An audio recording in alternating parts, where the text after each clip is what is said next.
안녕하세요. 오늘은 60대 이후 시니어분들께 꼭 필요한 이야기를 준비했습니다. 바로 나이가 들수록 더욱 신경 써야 할 필수 영양소에 대한 내용인데요. 많은 분들이 젊을 때와 똑같이 먹고 있는데 왜 자꾸 몸이 이상하지? 라고 생각하시는 경우가 있습니다. 사실 나이가 들면서 우리 몸의 영양소 흡수율도 떨어지고 필요한 영양소의 종류와 양도 달라지거든요.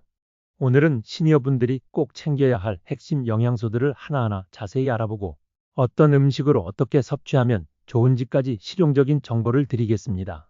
특히 칼슘, 비타민 D, 비타민 B를 중심으로 해서 왜 이것들이 중요한지, 부족하면 어떤 문제가 생기는지, 그리고 효과적으로 섭취하는 방법까지 모두 알려드릴 테니까 끝까지 함께 해주세요.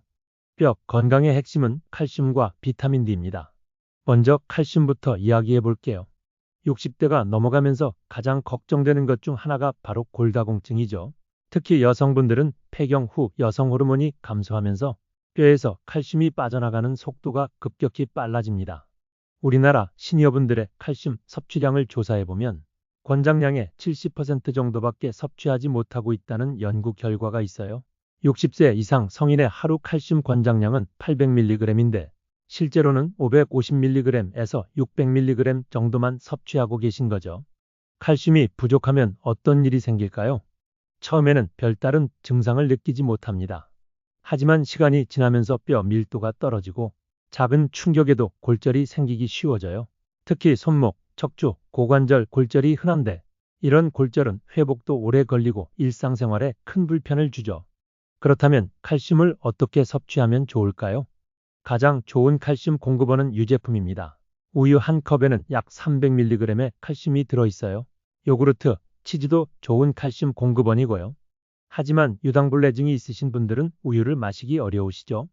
그런 분들께는 멸치, 뱅어포 같은 뼈째 먹는 생선을 추천해드려요. 멸치 한 줌에도 200mg 정도의 칼슘이 들어있거든요. 또 두부, 콩나물, 시금치, 케일 같은 녹색 채소도 칼슘이 풍부합니다.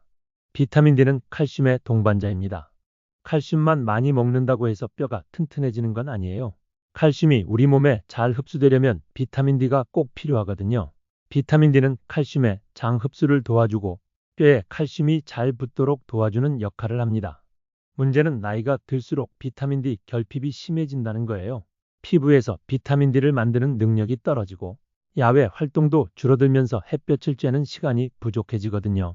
우리나라 60세 이상 성인의 90% 이상이 비타민 D 부족 상태라는 통계도 있어요. 비타민 D가 부족하면 칼슘을 아무리 많이 먹어도 흡수율이 떨어져서 효과를 보기 어려워집니다. 비타민 D를 늘리는 가장 좋은 방법은 햇볕 쬐기입니다.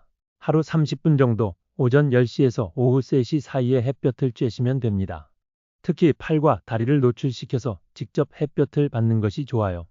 음식으로는 연어, 고등어, 참치 같은 기름진 생선에 비타민 D가 많이 들어 있습니다. 계란 노른자, 버섯류도 좋고요. 하지만 음식만으로는 충분한 양을 섭취하기 어려워서 필요하다면 비타민 D 보충제를 고려해 보셔도 좋습니다. 신경계 건강의 열쇠 비타민 B입니다. 이제 비타민 B에 대해 말씀드릴게요. 이 영양소는 특히 60대 이후에 결핍되기 쉬운 영양소 중 하나입니다. 비타민 B는 우리 몸에서 신경 세포를 보호하고 적혈구를 만들며 DNA 합성에도 관여하는 매우 중요한 영양소예요. 특히 뇌 기능과 기억력 유지에 핵심적인 역할을 합니다.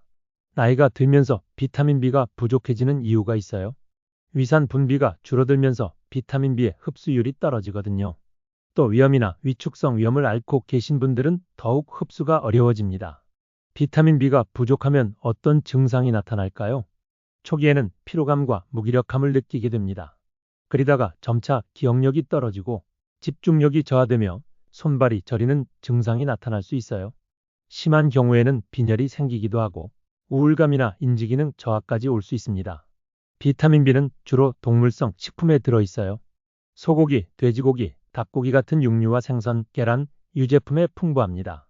특히 간, 조개류, 참치에 많이 들어있어요. 하지만 채식을 하시는 분들이나 고기를 잘 드시지 않는 분들은 비타민 B 보충제를 고려해 보셔야 합니다. 특히 75세 이상 고령자분들은 흡수율이 많이 떨어지기 때문에 보충제가 도움이 될 수 있습니다. 비타민 B는 수용성 비타민이라서 과다 섭취해도 몸 밖으로 배출되기 때문에 비교적 안전해요. 하지만 다른 약물과의 상호작용이 있을 수 있으니 보충제를 드시기 전에는 의사나 약사와 상담해 보시는 것이 좋습니다. 기타 중요 영양소들이 있습니다. 마그네슘입니다. 마그네슘도 시니어분들께 중요한 영양소입니다.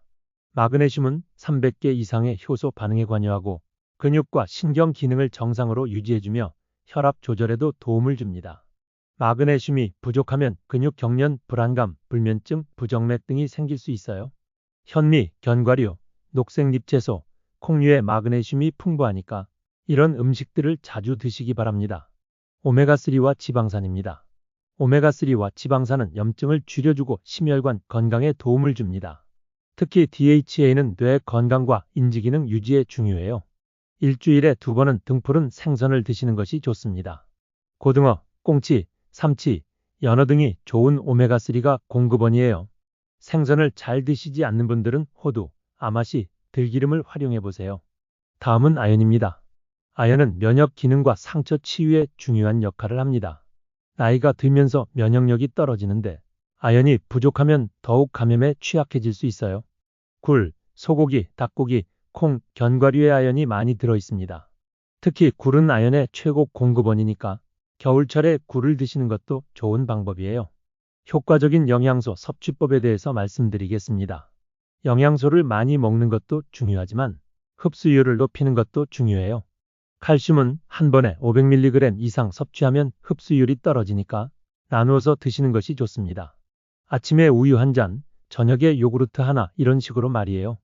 비타민 D는 지용성 비타민이라서 기름과 함께 먹으면 흡수가 더 잘 됩니다. 연어를 올리브 오일에 구워 드시거나 견과류와 함께 드시면 좋아요. 철분은 비타민 C와 함께 먹으면 흡수가 늘어나고 칼슘이나 차, 커피와 함께 먹으면 흡수가 방해받으니까 이런 점도 고려해 보세요. 보충제 선택 시 주의사항입니다. 음식으로 충분히 섭취하기 어려운 영양소는 보충제를 고려해 볼 수 있어요. 하지만 보충제를 선택할 때는 몇 가지 주의할 점이 있습니다. 첫째, 용량을 확인하세요. 많다고 좋은 게 아니에요. 권장량의 100% 정도가 적절합니다. 둘째, 복용 중인 약물이 있다면 상호작용을 확인해 보세요. 특히 혈압약, 혈액응고방지제를 드시는 분들은 주의가 필요해요. 셋째, 품질 좋은 제품을 선택하세요. 식약처 인증 마크가 있는 제품을 고르시고 가격만 보고 선택하지 마세요. 실용적인 식단 계획입니다. 하루 식단에서 이런 영양소들을 어떻게 챙길 수 있을까요? 간단한 예시를 들어볼게요. 아침에는 우유와 시리얼 또는 계란과 치즈를 넣은 샌드위치로 칼슘과 비타민 B를 챙기세요. 점심에는 생선 요리와 녹색 채소 반찬으로 오메가3와 마그네슘을 보충하고요. 저녁에는 두부 요리나 멸치볶음으로 칼슘을 추가로 섭취하세요.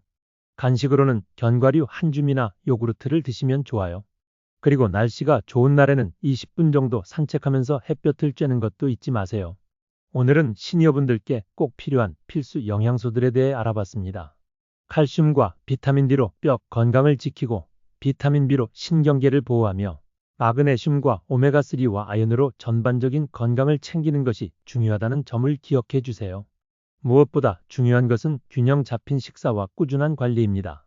하루아침에 모든 것을 바꾸려고 하지 마시고 하나씩 천천히 개선해 나가시면 됩니다. 건강한 식습관으로 활기찬 노년을 보내시기 바랍니다. 구독과 좋아요는 적에게 힘이 됩니다. 활기찬 시니어가 모두 되십시다. 건강하고 평안한 하루 되십시오. 시청해 주셔서 감사합니다.